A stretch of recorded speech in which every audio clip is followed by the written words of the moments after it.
이어서 12장 우리 교재 페이지 329페이지고요. 시설 보호 사업에 대해서 살펴보도록 하겠습니다. 이제 한국의 아동 복지는 해방과 한국전쟁이라는 역사를 통해서 요보 아동을 긴급 구호하기 위한 방안으로 가정 보호보다는 시설 보호를 중심으로 발전을 합니다. 시설 보호 사업은 부모와 이혼, 학대, 빈곤 등의 이유로 가정 보호가 어려운 아동을 위한 서비스이기도 합니다. 지금도 많은 아동들이 시설의 보호를 받으면서 성장하고 있고요. 아동들은 자신의 잠재력을 최대로 발달시키면서 성장할 권리를 가지며 사회나 성인은 이를 지원할 의무가 있는 것입니다. 아동들이 가족만으로 이러한 환경을 충분히 제공받지 못하게 될 때 사회가 이를 보충 지원하여 요보 아동의 발생을 예방할 수 있어야 한다는 것입니다.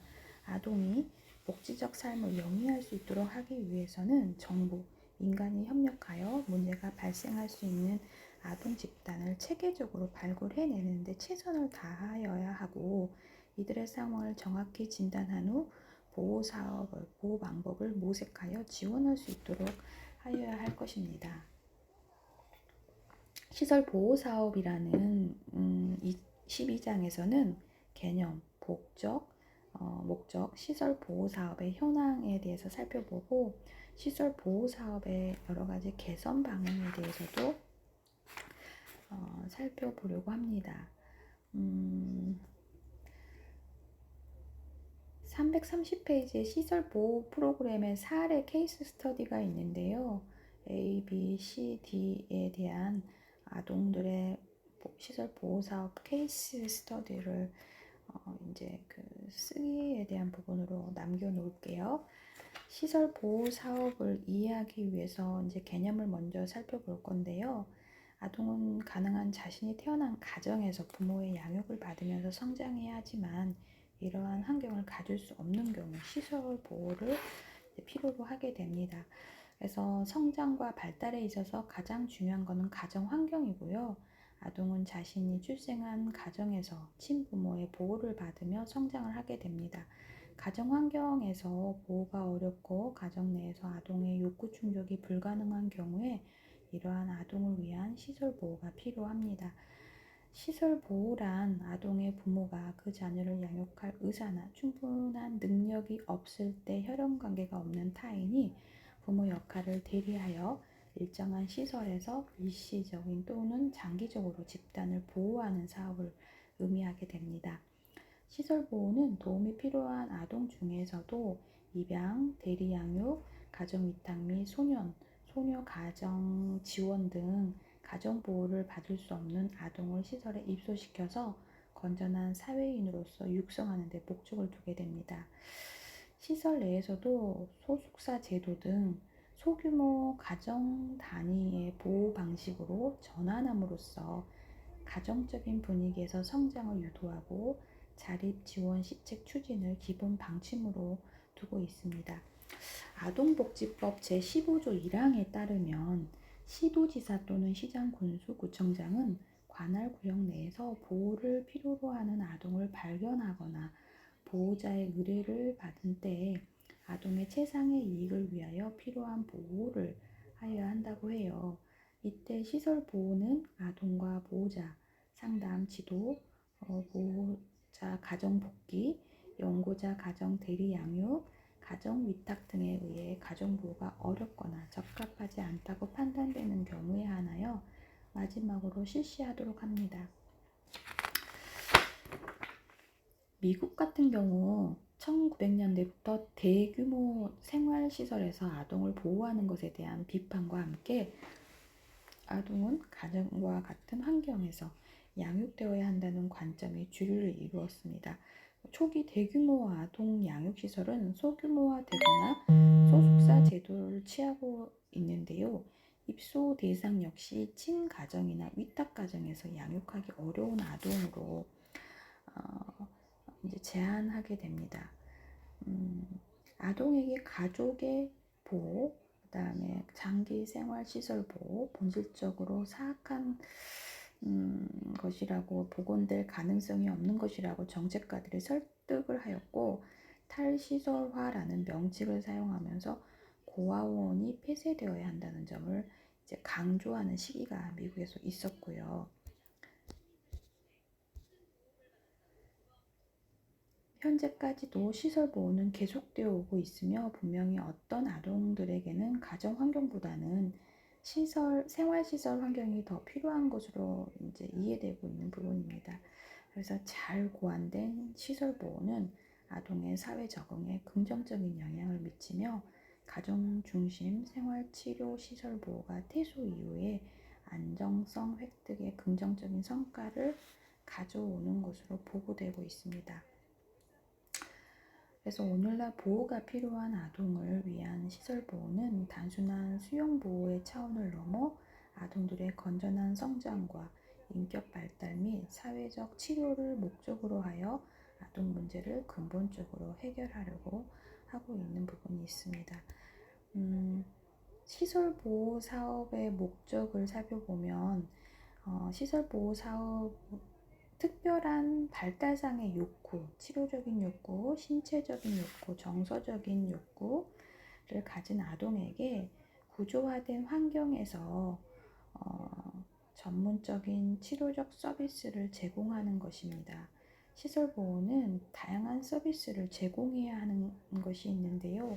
아동에게 교육적, 사회적, 행동적, 발달적, 의료적, 정서적 욕구를 충족시키는 동시에 문화적, 인종적 정체성을 증진하면서 안전하고 양육적이며 보호적인 치료 환경을 제공하는 것입니다. 성공적인 가정생활에 장애가 되어 온 부모와 자녀의 상황이나 행동을 수용 제거하고 아동과 가족의 강점을 찾아내도록 아동과 가족을 원조하게 됩니다. 셋째, 아동과 가족이 가족관계를 향상시키고 유대관계를 강화하면서 가능한 시점에서 원가족 복귀를 하도록 원조하는 것입니다. 아동과 가족원 중 누군가에게 정신보건이나 약물남용 혹은 정신보건과 약물남용 모두에게 문제가 있을 때 이로 인한 부정적인 영향을 효과적으로 다루는 것을 배우도록 원조하게 됩니다. 아동과 가족에게 휴식을 취할 기회를 제공하고 이를 통해서 자신들이 이용 가능한 방법이나 가능성 등을 분명히 하고 판단할 시간을 갖게 합니다. 아동과 부모들이 원가족 복귀가 가능하지 않거나 원가족 복귀가 아동에게 최상의 이익이 되지 못할 경우 원가족 복귀에 대한 대안을 준비시키고요. 퇴소 연령이 된 청소년들은 성인기로서의 성공적인 전환을 할 수 있도록 향상된 기술과 가족과의 강화된 유대관계, 경제적, 정서적, 사회적, 지역사회적 지지를 가지고 퇴소할 수 있도록 원조하게 됩니다. 시설 보호 서비스 이후에 성공적인 생활을 하기 위해 필요한 장기적인 지역사회 지지망을 수립하도록 원조하고 아동과 가족들이 서비스를 쉽게 많이 받을 수 있도록 전체 체제의 변화를 위한 옹호자의 역할을 수행하게 됩니다. 장점과 단점이 있는데요. 장점을 먼저 살펴보면 부모로부터 심리적 결핍되거나 손상된 점을 집단 생활에서 다른 양육자 아동과의 상호작용을 통해서 보완할 수 있고 아동을 보다 안전하게 보호해주는 자기 통제력이 떨어지는 아동에게 충동을 조절하고 자신을 통제하는 힘을 불러줄 수 있는 장점이 있고 지역사회에 수용하기 어렵고 수용하지 못하는 아동의 행동 특성을 보다 넓게 수용해 줄 수 있습니다. 아동의 생활 경험을 면밀히 관찰하고 아동의 개인에게 적합한 양육의 계획을 개별적으로 제공함으로써 치료의 기능을 담당할 수 있습니다.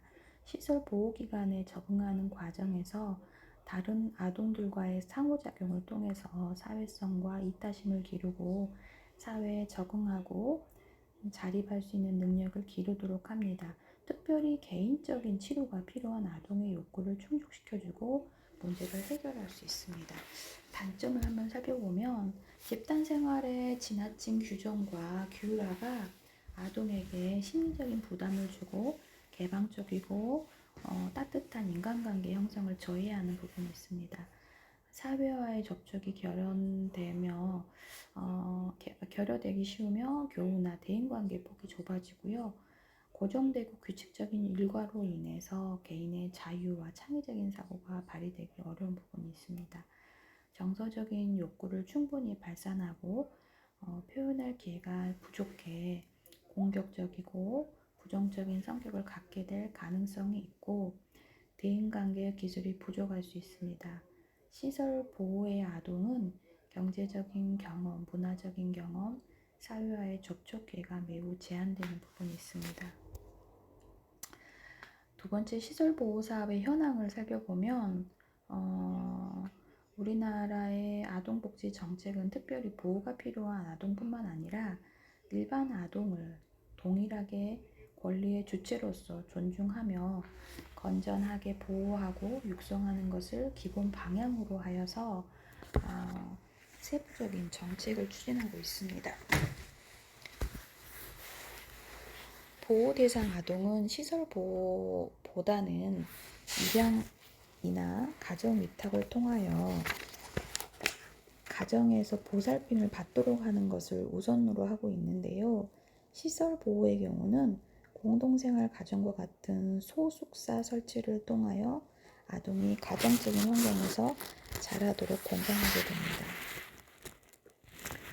우리나라가 이처럼 요보 아동에 대한 시설 보호보다는 가정 보호를 우선시하고 있을 뿐만 아니라 기업출산으로 인해 아동 인구가 지속적으로 감소하고 있는 부분이 있습니다. 이러한 추세가 장기적으로 아동복지시설의 감소로도 이어질 전망이라고 해요. 그래서 아동복지법 상의 아동복지시설은 아동양육시설, 아동일시보호시설, 공동생활가정, 자립지원시설 등으로 구분을 하고 있고 아동양육시설은 보호대상 아동을 입소시켜 보호, 양육 및 취업훈련, 자립지원 서비스 등을 제공하는 것을 목적으로 하면서 아동 일시보호시설은 보호대상 아동을 일시보호하고 아동에 대한 향후에 양육 대책 수립, 보호 조치를 행하는 것을 목적으로 하는 시설이 있습니다. 그래서 공동생활 가정은 보호대상 아동에게 가정과 같은 주거 여건과 보호, 양육, 자립지원 서비스를 제공하는 것을 목적으로 하면서 자립지원시설은 아동복지시설에서 퇴소한 사람에게 취업준비기간 또는 취업 후 일정 기간 동안에 보호함으로써 자립을 지원하는 것을 목적으로 하게 됩니다. 단순히 수용 구호만을 위한 아동복지시설은 최근 시설 생활아동은 물론 지역사회 아동에게도 아동복지 종합 서비스를 제공하는 데까지 그 영역을 확장하고 있고요. 보호대상 아동에 대한 정책 방향이 시설 보호보다 가정보호와 지역사회 보호에 중점을 두고 있어 시설의 변화가 요구됩니다. 급변하는 사회 환경과 지역사회 및 아동의 욕구에 능동적으로 대처하기 위하여 생활 아동에 대한 서비스의 질을 제고하는 한편 시설을 지역사회의 종합 아동복지시설로 전환할 필요가 있는 것입니다. 세 번째, 시설 아동의 자립지원 서비스를 살펴보면 시설에서 입소한 아동이 퇴소 후 자신과 의미 있는 사람들과의 성공적인 상호 협조 관계를 통해서 안정적인 자립생활을 할 수 있도록 지원하는 일이 필요합니다. 자립지원이란 독립상태를 이끌기 위해서 성인 생활에 필요한 유무형의 기술 개발을 돕고 정서적 지지체계를 강화하는 일입니다. 아동이 시설에 입소한 후 제일 먼저 제공되어야 할 서비스는 원 가족으로서의 복귀를 지원하는 것입니다. 이를 위해서 시설에 입소하는 아동은 입소와 동시에 원 가족 복귀 계획서를 작성하여야 하는데요. 시설에서는 입소 후 3개월까지 원 가족 복귀에 주력하고 3개월이 경과된 후에도 원 가족 복귀가 이루어지지 않을 경우 원 가족 복귀 및 자립 지원 프로그램 서비스를 함께 제공하게 됩니다. 자립 실태 연구를 살펴보면 비자발적 의지에 따라서 퇴소하는 아동들의 외부적인 물리적 지지 체계가 부족하다는 지적을 하고 있습니다. 개별적으로 취업 준비 계획을 수립하고 학교 및 사설 학원에서 교육을 받고 있지만 아동의 적성과 발달 단계에 따른 보편적인 프로그램이 미흡하고 시설과 훈련기관, 기업체 간의 프로그램 내용과 결과가 공유되지 못하고 있는 실정들이 있습니다. 그래서 실제로 자립 지원은 시설에 입소하면서부터 퇴소 후 일정 기간까지 아동 발달에 따른 적정한 자립 지원 서비스를 제공하기 위해서 안정적인 자립 생활의 정착을 지원해야 하는 것입니다. 시설은 운영의 중심을 자립 지원에 두고 아동의 자립 의지를 함양하는 일이 필요하고요. 미취학 연령부터 연속적으로 체계적인 자립 지원 프로그램을 조기에 실시하여 아동의 자립 의지를 함양하고 퇴소 이후를 준비하게 됩니다. 그리고 퇴소 후에도 자립 생활에 정착하기까지 사례 관리와 필요 서비스 연계를 통하여 안정적인 자립 생활의 정착을 지원해야 할 필요가 있습니다. 그래서 자립 지원 단계가 우리 교재 12-4에서 11단계로 입소 상담, 입소 결정 후, 시설 적응 기간 경과 후, 그다음에 사례 관리 회의 후, 그다음에 자립 지원 통합 관리 시스템을 입력하고 자립 지원 프로그램을 운영하고 자립 준비 계획 수립 및 운영, 그다음에 9단계가 보호 종료 전 점검, 11단계가 사후 관리 및 상담, 이렇게 해서 서비스의 내용과 자립 지원의 단계가 339페이지에 표 12-4로 안내가 되어 있는데요. 자립 지원 표준화 프로그램이라는 게 이제 12-5에 레디 액션라고 해서 자립 지원 표준화 프로그램을 보건복지부가 2011년부터 운영을 하고 있다고 합니다. 그래서 레디라는 미취학부터 퇴소 전까지 퇴소 후 대비하는 자립 준비 프로그램, 액션은 퇴소 후 자립 생활에 정착할 때까지의 사례 관리와 필요한 서비스를 지원하는 프로그램이라고 합니다.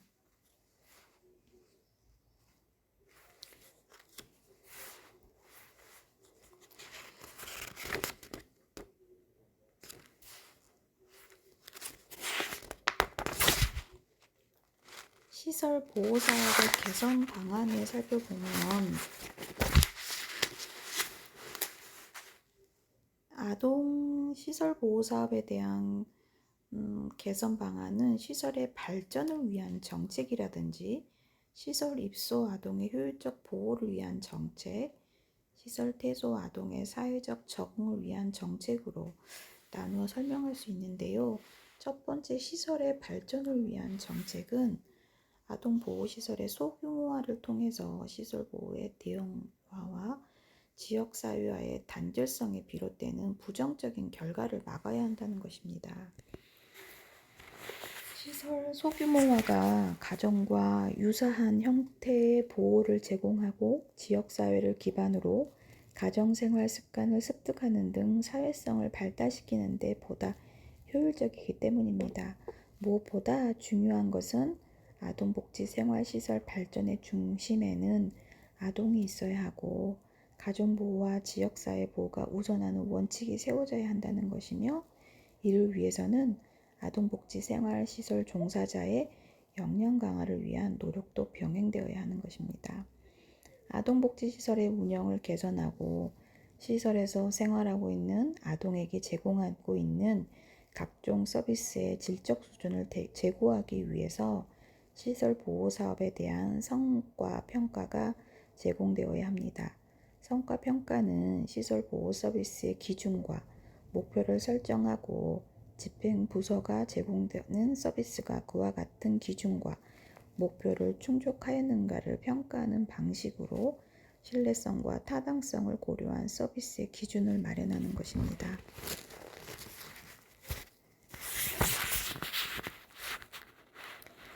시설 입소 아동의 효율적인 보호를 위한 정책을 한번 살펴보면 아동 보호 서비스, 시설 서비스는 요보 아동들이 시설에서 생활하는 동안에 안정된 삶을 영위하기 위해 있는 것이기 때문에 본래 가정으로 복귀하거나 경제 사회적으로 독립적이고 건전한 사회인으로 살아갈 수 있도록 돕는 것입니다. 아동의 학습과 성장을 돕는 과정에서 필요한 전제는 아동의 발달 특성을 고려하는 것입니다. 아동들이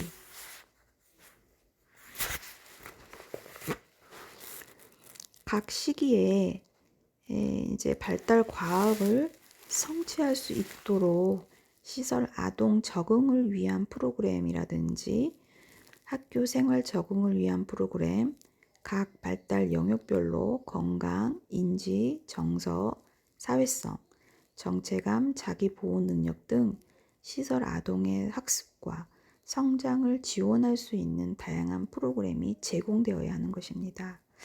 또한 시설 아동을 위한 문화, 예술, 체육 활동 프로그램을 활성화하는 것도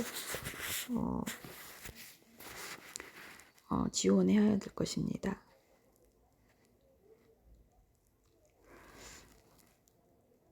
한국아동복지연합회에서 시설 아동을 위한 축구대회를 개최하고 꿈나무 예술제를 개최하는 등의 활동은 아동의 신체적 건강뿐만 아니라 정신적인 건강도 향상시킬 수 위한 것입니다.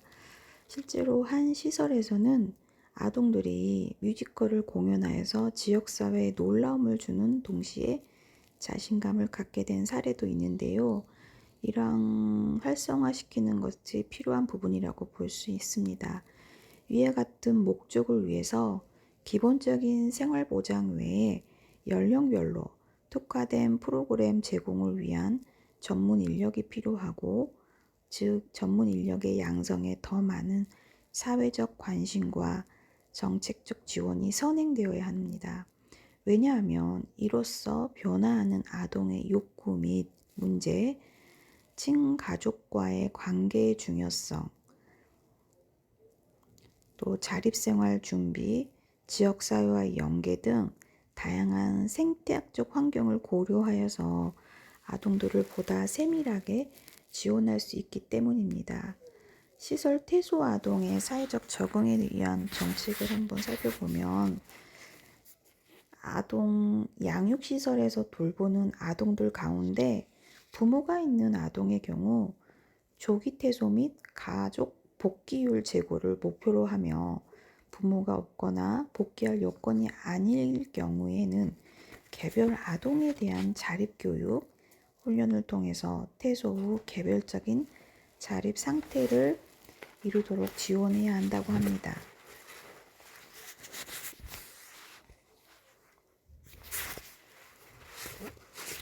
시설 퇴소 아동의 자립을 돕기 위해서는 먼저 시설 퇴소 아동의 능력과 적성에 맞는 진로 계획을 수립하고 이러한 계획을 달성하는 데 필요한 체계적인 교육 훈련 프로그램과 이를 위한 재정적인 지원도 함께 마련하는 것이 좋습니다.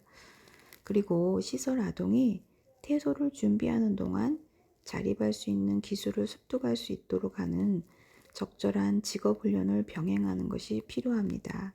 이때 시설 퇴소 아동을 위한 직업 훈련은 지역사회와의 실질적인 연계를 통하여 실효성을 갖도록 하여야 합니다.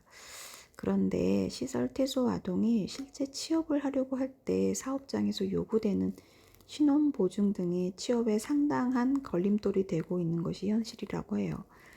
이러한 어려움을 극복하기 위해서 시설 퇴소 아동을 위한 취업 연계 프로그램을 운영할 때 보험 등을 통해 이를 지원할 수 있는 대책도 함께 고려하여 최선의 대안을 미리 마련해 두는 것이 매우 필요하다고 볼 수 있습니다. 우리나라의 시설 퇴소 아동을 위한 자립 지원 정책은 2006년까지도 체계적 자립 프로그램이나 정책은 부족한 실정이었으나 2008년 아동복지법과 청소년복지법을 통합하면서 자립지원의 법적 근거를 마련하게 됩니다.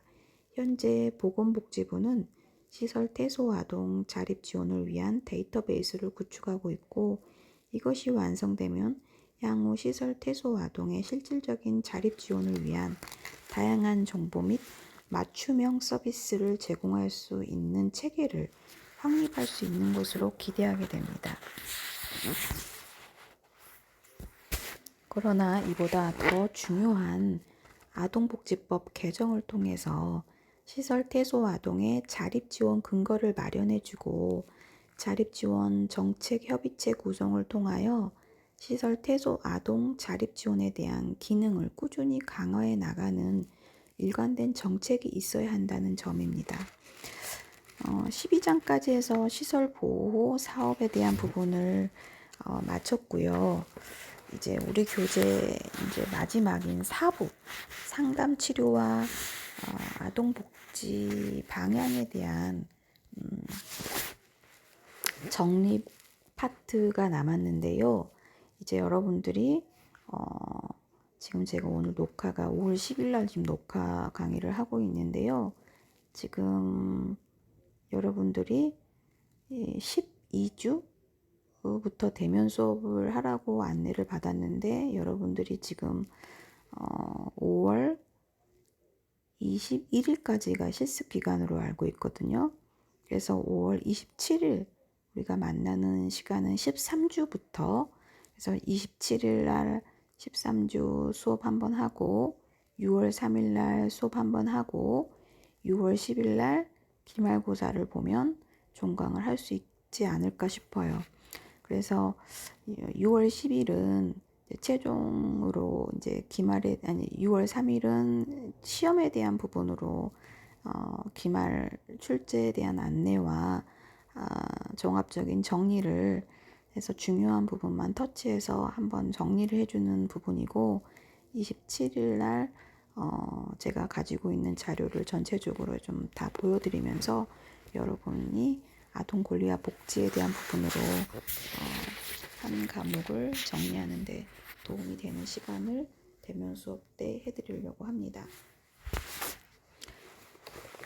그래서 4부에서는 13장과 14장이 있는데요. 13장에는 아동 상담 및 치료, 14장은 아동 복지의 과제와 방향 정립이라는 부분이 있어요. 그래서 인간에게 누구나 이제 심리적인 성장을 위한 잠재적인 능력, 또 보다 나은 자아를 형성하고자 하는 욕구가 있는데요. 학대나 유기, 방임, 장애 등의 여러 가지 이유로 이러한 욕구를 발현하는 건강한 성장 과정을 밟지 못하는 아동들이 있다는 것입니다. 그래서 이러한 것들을 위해 자연스러운 성장이 가능하도록 환경 조성에 필요한 서비스 운영 방법을 발견하는 일이 사회복지사의 역할입니다. 특히 상담은 인간의 자기 존중과 같은 심리적 특성을 다룸으로써 이제 내담자가 자신의 감정을 탐색하고 통찰하여 자신의 인생의 긍정적인 변화를 이룰 수 있도록 도움을 주는 것입니다. 이러한 측면에서 아동에 대한 심리적인 치료, 개입, 또 조기 발달 과정의 박탈을 보완해주고 후속적으로 아동의 발달적 욕구를 충족시켜줄 수 있다는 장점을 가지고 있습니다. 상담 치료를 통해서 아동이 자신의 내면적인 성장을 돕는 한편, 복지 정책을 통해서 이제 처해 있는 전반적인 생활 환경을 향상시켜 나가는 것도 아동 복지의 중요한 과제일 것입니다. 시대적인 상황이나 경제적인 수준, 욕구 등이 전반적으로 반영되어 결정되는 주요한 사회적 지표로 시대에 따라 조금씩 변화되어 왔고, 지금까지 우리나라의 아동복지 정책은 예방보다는 치료 지향적이고, 가정보호보다는 시설보호 중심이고, 제도적 접근보다는 보완적 접근이 우선시 되었는데, 이제 점차 모든 아동을 대상으로 하는 포괄적, 보편주의적 접근으로 변화되고 있다라는 게 이제 우리 이 과목의 핵심이기도 합니다. 그래서 우리나라의 아동복지 수준은 아동과 그들 가족을 다양한 욕구를 수행하기 위한 여러 가지 정책들이 아직까지는 미흡한 실정이기 때문에 이 사부에서 상담치료와 아동복지의 방향을 정립하면서 그런 개선 방안에 대해서 살펴볼 것입니다.